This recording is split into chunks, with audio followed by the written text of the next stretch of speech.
Hello everyone, welcome back to my channel. তো আজকের এই ভিডিওতে আমি আপনাদের দেখাবো 2 গজ কাপড় দিয়ে সোজা প্যান্ট কিভাবে সহজে কাটিং করতে পারেন। তো চলুন কাপড়টি আগে খুলে 4 ভাঁজে আমরা ভাঁজ করে নিই। কাপড়টি আমার 4 ভাঁজে ভাঁজ করা আছে। বন্ধ সাইডটা আমার দিকে আর অপর সাইডটা খোলা সাইড। বন্ধ সাইডটা সবসময় নিজের দিকেই রাখবেন সমস্ত কাটিংয়ের ক্ষেত্রে। প্রথমেই ওপরে 2 ইঞ্চি এক্সট্রা আমাদের দাগ টেনে নিতে হবে। 2 ইঞ্চি করে মাপ দিয়ে দিয়ে দাগটা সোজা করে টেনে নিতে হবে। এখানে যেহেতু আমরা ইলাস্টিক লাগাবো সেই জন্য এক্সট্রা এই 2 ইঞ্চি দাগটা আপনারা নিয়ে নেবেন।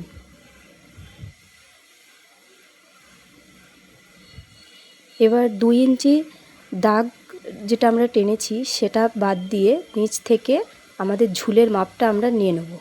আমাদের ঝুল আছে 37 আর তার নিচে এক্সট্রা 2 ইঞ্চি আমরা এক্সট্রা রাখবো নিচের ফোল্ড মোড়াবার জন্য। এবার সোজাভাবে নিচে দাগটা টেনে নিতে হবে।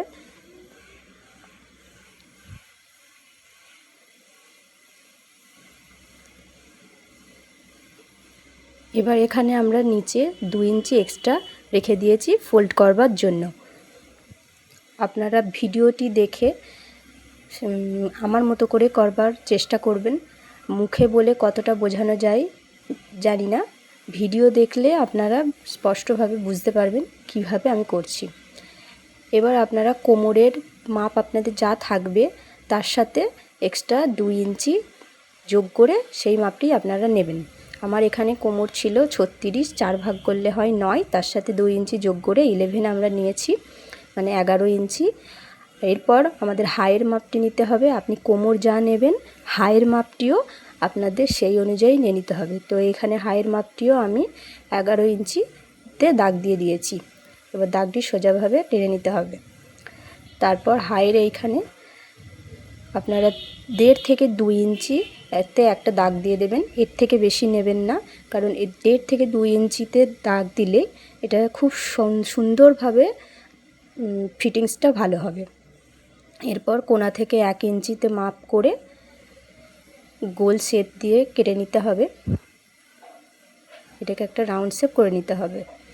তারপর নিচের মুহুরির জন্য সাধারণত এখানে 6 থেকে 7 একটু লুজ রাখার জন্য এই প্যান্টগুলি এরকমভাবে মাপটা নিতে হয়। বেশি টাইট হয়ে গেলে ওঠা বসা করতে সমস্যা হয় যার জন্য। আর এক্সট্রা 2 ইঞ্চি নিয়ে নেবেন, মানে আমি এখানে 9 ইঞ্চিতে দাগ দিয়ে নিয়েছি। এরপর আমাদের ড্রয়িং করা হয়ে গিয়েছে। এবার আমরা প্যান্টটি সুন্দরভাবে কাটিং করে নিয়েছি। তো আমার প্যান্টটি কাটিং করা হয়ে গিয়েছে।